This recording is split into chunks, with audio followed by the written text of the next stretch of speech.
Que vous soyez content ou pas, la vie continue. Sourire ne coûte rien, mais les soucis, ça rend vilain. Il y a des gens, lorsqu'ils sont en colère, ça peut leur déclencher l'ulcère. On dirait que c'est une attaque. La nature ne va pas te tendre une facture parce que tu as souri. Ou ce que nous mettons sur nos visages ne change rien aux événements qui se produisent.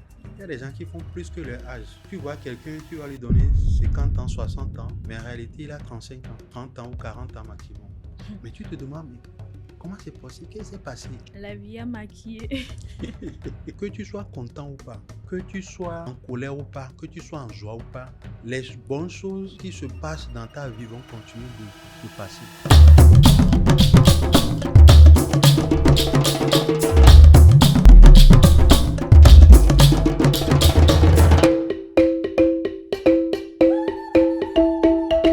Il y a des jours où tout semble lourd et d'autres où, sans que rien n'ait réellement changé autour de nous, tout paraît plus léger.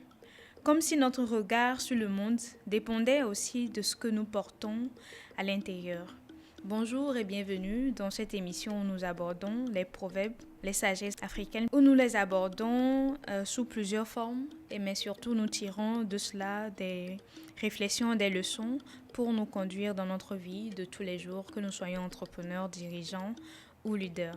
Pour ce numéro, notre proverbe s'intitule « Les soucis, on les dit, c'est la joie qui fait fleurir ». Je pense que ça dit tout. Bonjour coach. Bonjour. Et pour faire honneur au proverbe du jour, je souris ou bien je ris. C'est ça, vous avez la bonne attitude. Donc comme notre proverbe le dit, je crois que c'est assez clair pour chacun d'entre nous. Mais bon, il y aura toujours à en discuter, ce qui est très intéressant. Pas seulement de la compréhension première qu'on peut avoir de cela, mais d'autres compréhensions aussi qu'on pourra développer. Donc justement, pour cette première partie, qu'est-ce que ça t'évoque ce proverbe? Je rappelle, les soucis, on les dit, c'est la joie qui fait fleurir. Oui, tu sais, peut-être que tu as fait aussi le constat. Parfois, il y a des connaissances qu'on a, des amis, des camarades, et lorsqu'on les revoit plusieurs années après, et on voit que physiquement, ils font plus que leur âge. Il y a des gens qui font plus que leur âge. Tu vois quelqu'un, tu vas lui donner 50 ans, 60 ans, mais en réalité, il a 35 ans, 30 ans ou 40 ans maximum.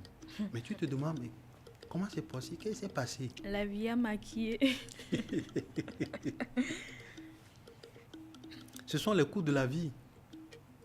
N'est-ce pas? Ce sont les coups de la vie.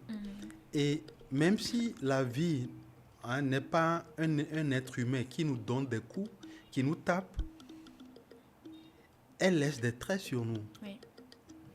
C'est quand même extraordinaire. C'est-à-dire que lorsque quelqu'un t'agresse et te tape, on peut voir la blessure que cette personne t'a infligée.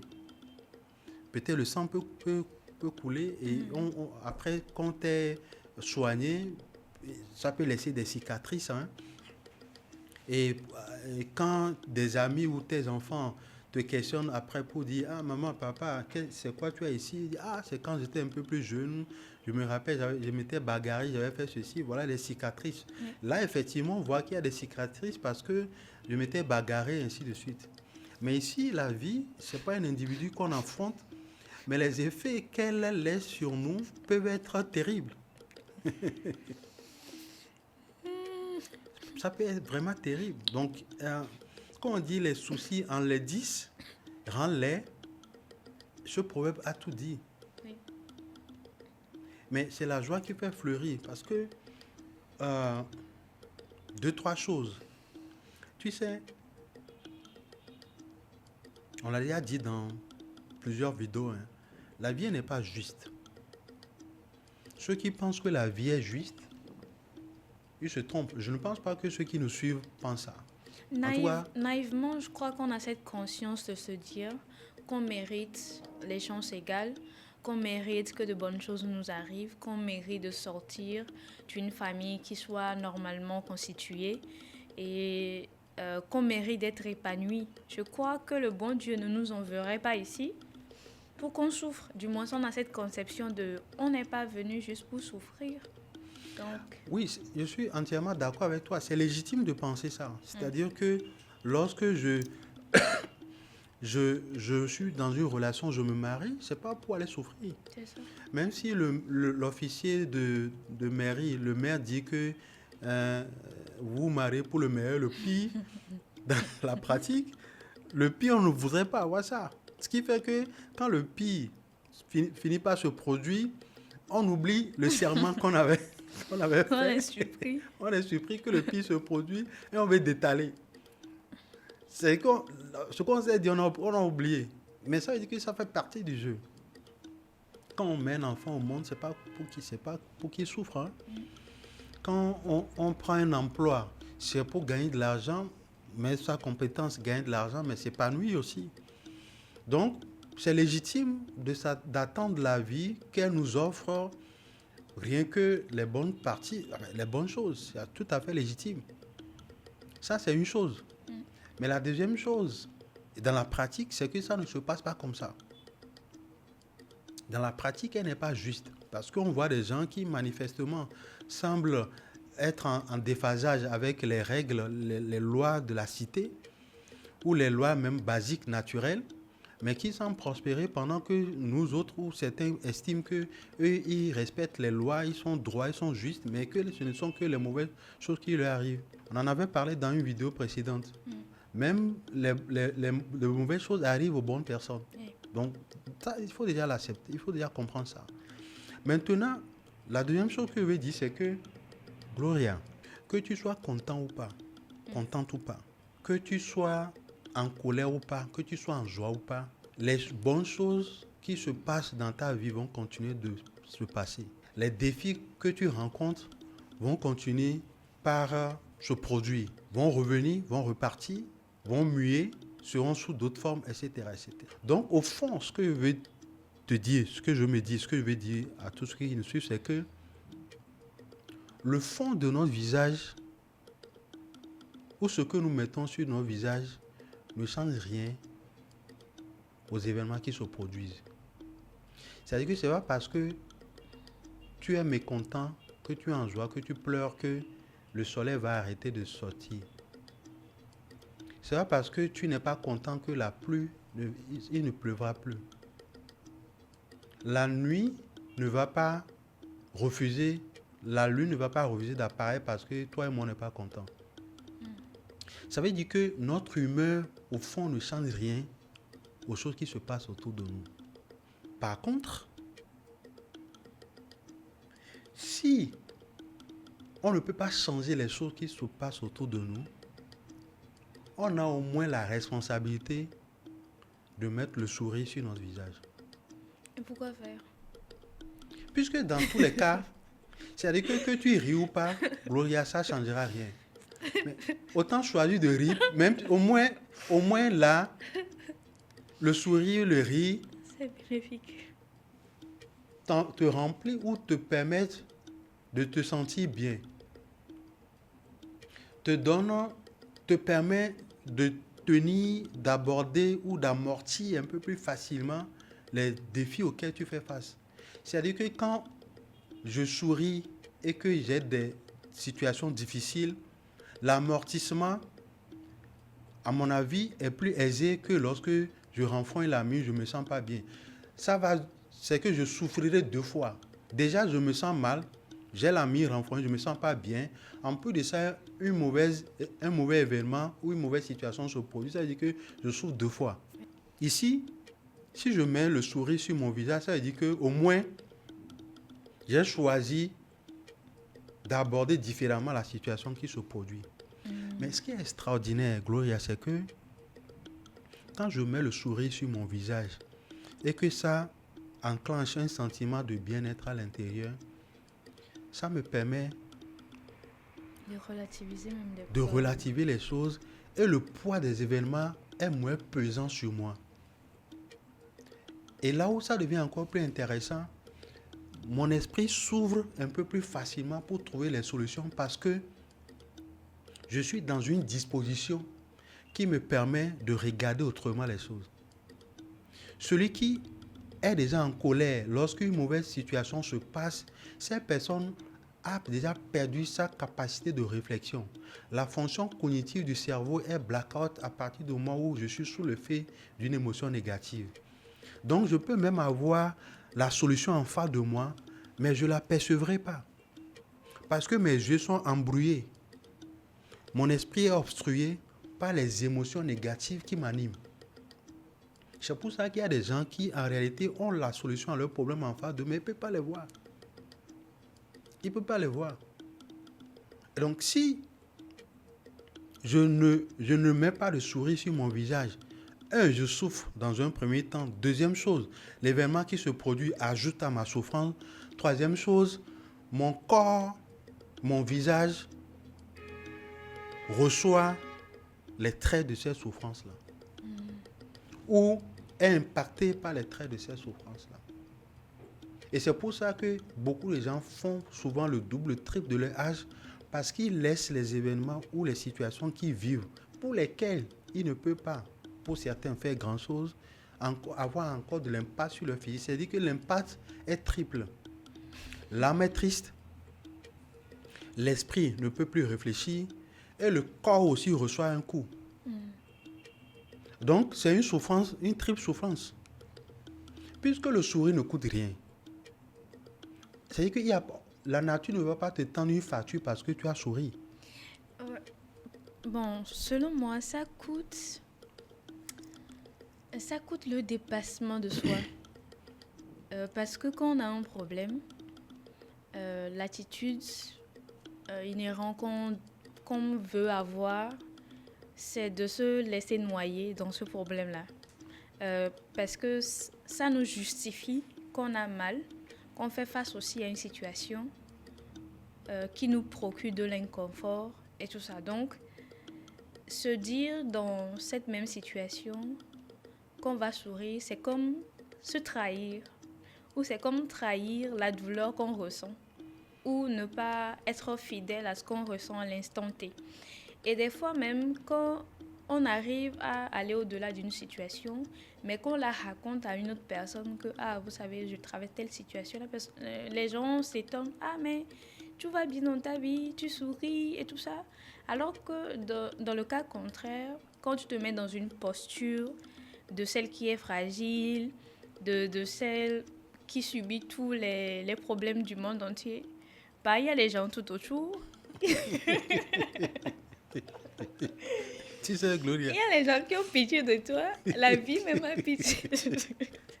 C'est plus réconfortant que de jouer au héros dans sa propre vie.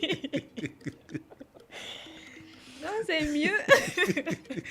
On ne te demande même plus beaucoup de choses. Parce qu'on se dit, là où on en est...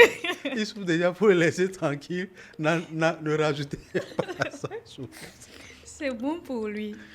Oui, je comprends parfaitement. Mais comme tu l'as dit, lorsque on vit des infortunes et qu'on laisse ça transparaître sur nous, on attise ou on provoque de la compassion des gens.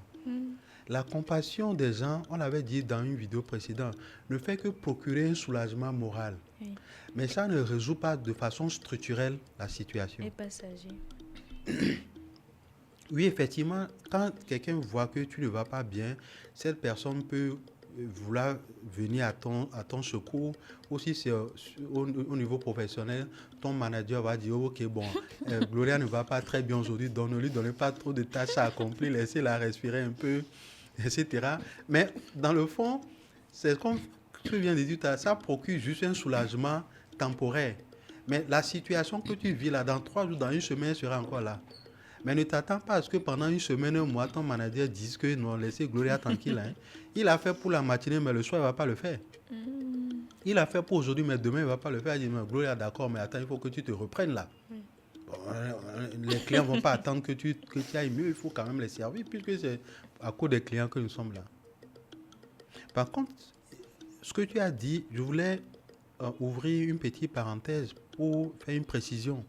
Lorsque nous disons de mettre le sourire sur le visage, parce que le proverbe dit, on s'en les dit, lorsqu'on laisse les soucis nous rester sur nous. Mettre le sourire sur le visage ne veut pas dire qu'il faut vivre dans le déni.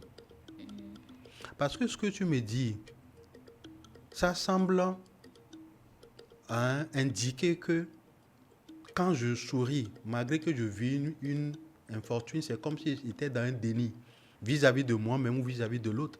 Non, ce n'est pas ça le but. C'est que je sais ce que je vis, connaître sa réalité. Je sais ce que je vis, je sais ce dans quoi je suis. Mais je sais aussi que le fait que je pleure, que je laisse mon visage sans les dire, ou que je laisse les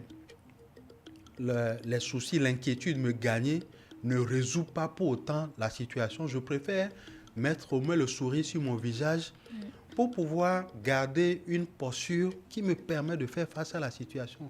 Parce que dans tous les cas, la situation qui a lieu là, elle est bien présente. Il va falloir y faire face. Si tu n'y fais pas face, elle ne va pas disparaître.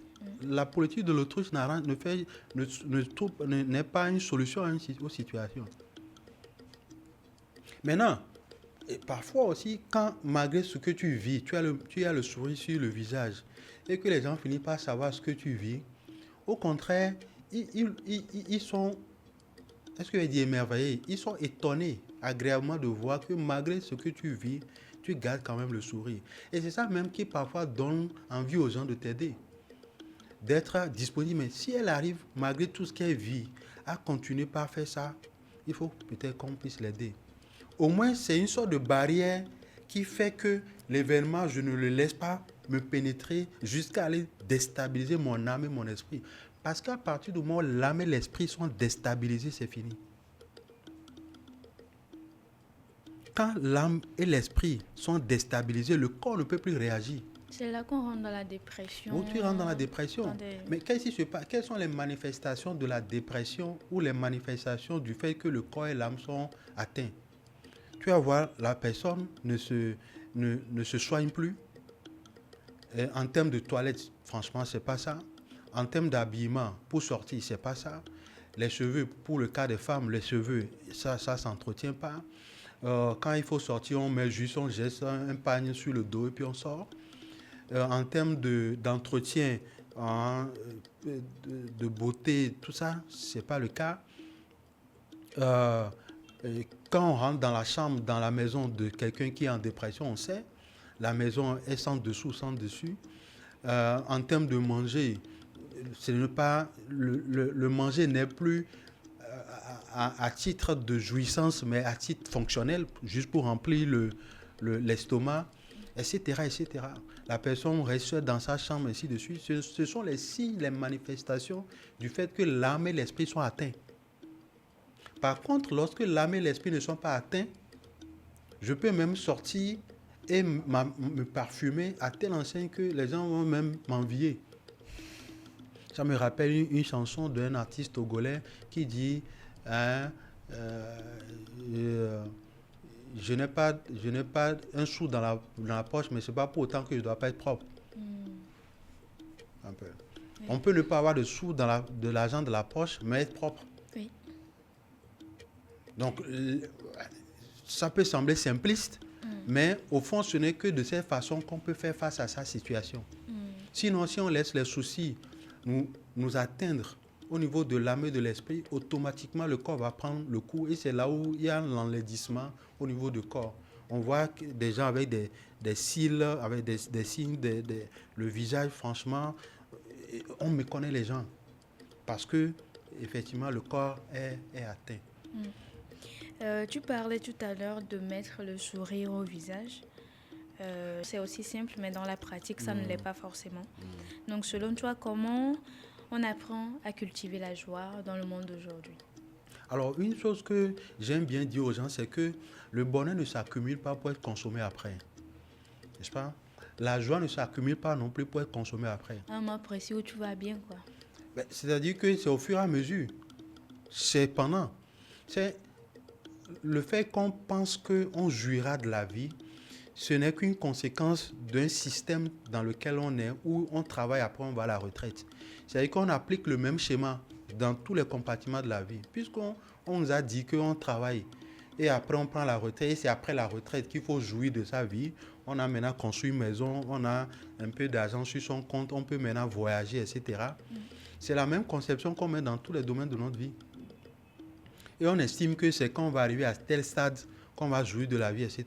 Donc du coup, il y a des gens, même s'ils ont des raisons de se jouir, de se réjouir, ils ne le font pas. Parce qu'ils estiment que se réjouir alors qu'ils ne sont pas encore arrivés, c'est comme s'ils se précipitaient ou bien s'ils trahissaient quelque chose. Donc, le bonheur, la joie ne se cotise pas pour être consommé après. C'est au fur et à mesure. Deuxième chose, quand vous vivez des infortunes, c'est l'environnement a un impact sur nous. Hein. La nature, la misère aime la compagnie. Quand tu es dans des difficultés, ne va pas te mettre en compagnie avec des gens qui sont dans les mêmes difficultés que toi. Sinon, vous allez passer toute la journée à ne faire que critiquer le pays, la nature, les parents, les enfants, etc. Donc, il faut choisir un environnement, il faut être dans un environnement qui vous permet de ne pas être continuellement dans votre état d'esprit dépressif. Il faut être aussi avec des gens qui ont de bonne énergie, avec qui ce sont des discussions, même des discussions qui sont énergisantes. Il faut consommer des contenus qui vous permettent d'aérer votre esprit. Parfois, lorsque les gens sont en dépression, ils vont encore écouter des chansons tristes.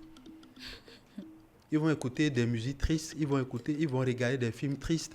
Mais ça ne vient qu'ajouter à votre tristesse.